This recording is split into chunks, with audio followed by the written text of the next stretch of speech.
All right. So I want to talk about the sun and where it is in your chart and why that is super important. Okay. So first of all, your sun sign is basically your signature energy, or it is the path in which you're going to go about life. So even if you don't really resonate with your sun sign, you're still going to have the experiences of that sign. Those elements of that sign are going to be dominant or important in your life, whether you resonate with your sign or not. Okay. But what's important is that's the what, right? What's the core energy, right? You're a sun in Libra. We have something dealing with partnership, and you're relating to other people, and partnership within relationships, business, friendship, socialization. Those things are going to be important to you, even if you don't feel like a Libra, right? If you're a sun in Gemini, information is going to be really important to you. Communicating with other people, all those different things that are very Mercury based are going to be important, even if you don't feel like a Gemini, right?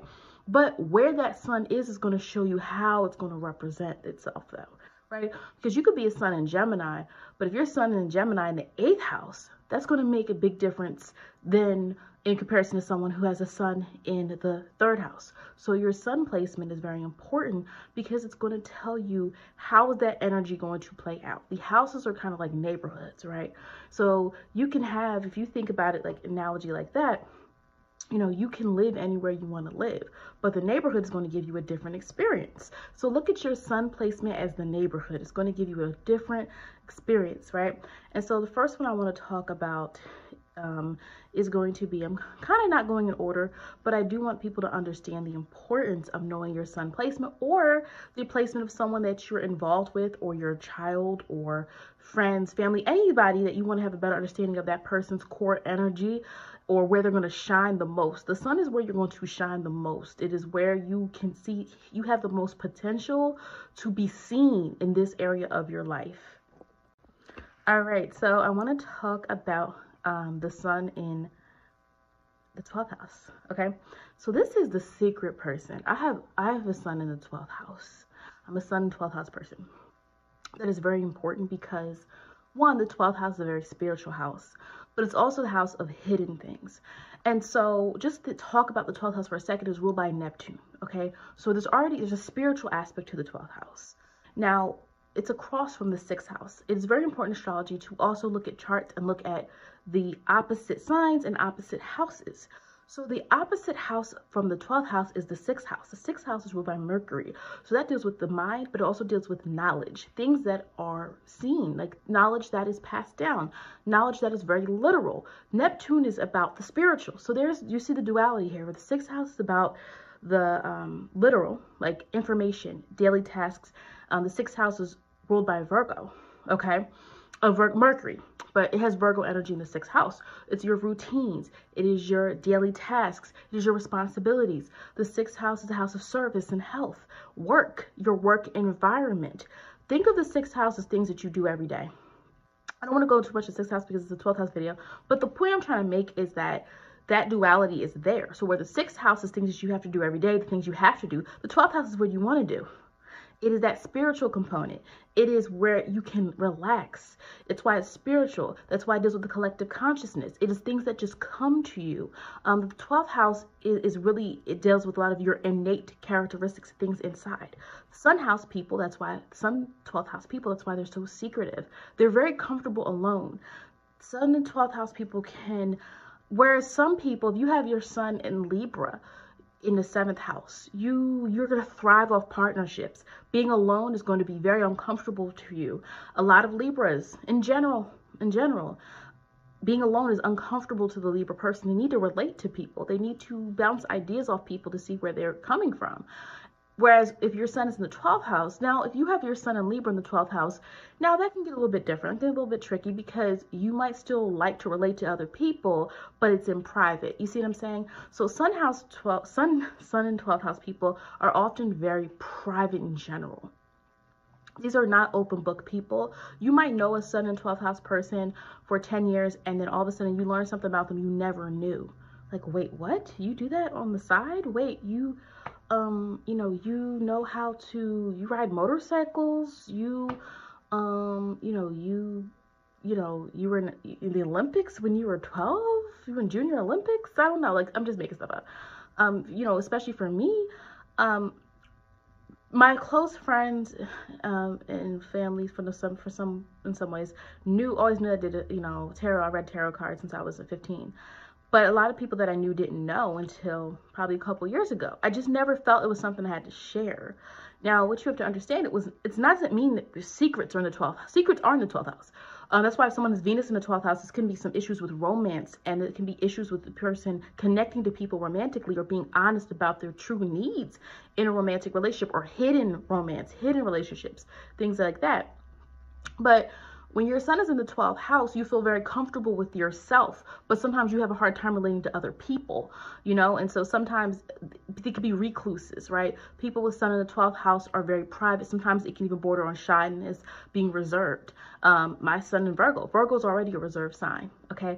And so though I come alive when it's time for me to do something, because things I'm really good at, I like to put my effort into my creativity, at the same time, I'm very comfortable with what I know.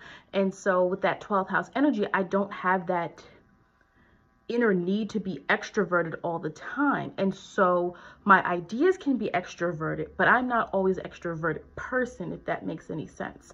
And so because of that energy, sun and 12th house people can be very private. And it doesn't mean they're always hiding some deep, dark, bad secret. It simply means there's just things they don't feel they have to tell everybody everything. The 12th house is the absence of ego. Right? This is not a house that deals with ego and attention seeking. It is a very internal, introverted house. It also deals with, karma. There's a lot of things in the 12th house. I mean, all houses have multiple layers to them, right? It's not just one thing they're known for. But the 12th house is very hidden. It is suppressed. And that is why you have to tap into whatever's in your 12th house. It's a different video. But you can't ignore the things in the 12th house, because by default, the 12th house is passive. But its true power is in recognizing what it can do.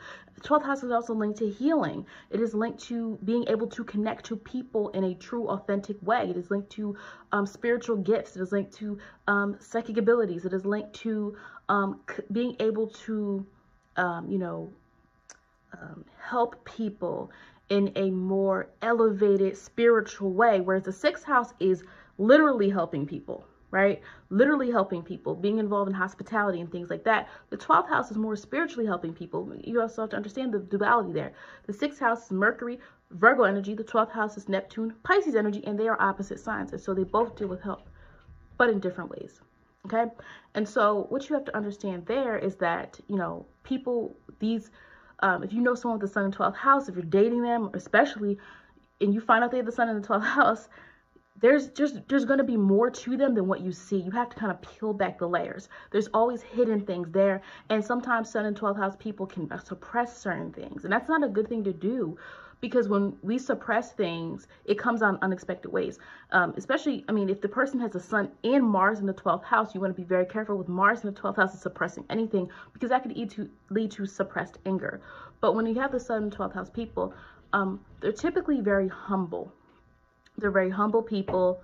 Sorry, the cat's trying to get into they're very humble people. They're not very egotistical, but sometimes you have to kind of, they're so internal that they sometimes can be really good at something. This is going to be Pisces energy too in general. So introverted, they're really good at something because they're okay with being alone sometimes. But sometimes they can become so used to that, they don't try to connect to other people in social settings or in other ways. Sun and 12th house people are a lot better with one-to-one situations because they don't feel comfortable being the egotistical and extroverted person. And also when you think of that Pisces energy, it's not just passive, it's mutable, but it's also very gentle. It is very gentle. It is very subdued and calm. So sun and 12th house people can sometimes have an aversion to anything that rocks their state of, being calm and being peaceful. And so sometimes that's why you can see kind of like that offstandish behavior sometimes sun and 12th house people have. It's not that they are offstandish. Again, you would have to look at their sun sign, because if they're a sun and Aries person, they have Aries, they have Aries energy, but it's not going to look like a sun and Aries person with sun in the 1st house, right? And so what you're going to have to do with the sun and 12th house person, they are a mystery. I would also say the 8th house as well, but remember the 8th house is also, the sun's in the 8th house, it's going to be seen a little bit more because it's Mars and Pluto. Mars is seen. right? Whereas we see that it's not the same when it comes to what we're dealing with when we come with Neptune, because Neptune is spiritual, Neptune is fantasy, it's illusion, it is what you feel, it is the absence of all that responsibility. And it could be, this is a whole different video, talk about even that duality there. If you have placements in your 12th house and then you have placements in your 6th house, well, you're kind of going to be bounced in your dreams and bounced in your everyday waking life, because you're going to probably have the tools to deal with everyday life, right? You're not going to over rely on the 12th house. But when your sun is somewhere, that's where you can shine. And so if your sun is in the 12th house, you can shine in areas where it comes to helping people with, psychic abilities, understanding the depths of things. You might be someone who's able to actually analyze and interpret deeper topics that are more spiritual in nature. You're naturally, some people, some things are too abstract for people, and I totally get that, because there's things that are abstract to me.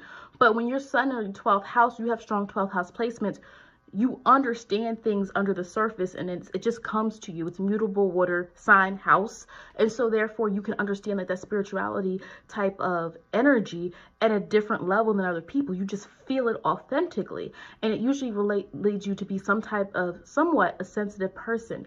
Now again, it depends on the placement, because if you have an air sign or an earth sign in the 12th house, there's typically not going to be too much, even fire. Like you're probably not going to be an overly emotional person, but because that sun is there, you care about people, you care about humanity. And so even if these people come across to you as like, oh, Stan, just remember, this is a water house and their sun is there, so they can shine in areas when it comes to the collective. A lot of sun in 12th house people, if you look close enough, they do things that help people. They help people on their journey. 12th house people are really good with doing that. Now 12th house people have to be careful, because that house, the sun there, you can become overburdened by hiding. You can become used to being lost. You can become used to just being, oh, I'm just different, nobody understands me. And you want to make sure you overcome that. Sun and 12th house people go through that a lot in their youth, of feeling different, of feeling like nobody understands them, and sometimes they can over rely on that. So the challenge for a lot of Sun and 12th house people, especially as they grow older and have new experiences, is how to share their gifts with other people, how to still be themselves, but also learn how to connect with other people, and to, not get so hidden, not get so wrapped up in the hidden, in the illusion, in the dreams, in their own world. 12th house people can get so lost in their own world. Now again, it depends on your sign. My son's a Virgo, 12th house. So I also have Leo in the 12th house, but because it's an earth sign, I don't get so lost in imagination that I forget to deal with the real life things, but that is a tendency there of sun and 12th house people.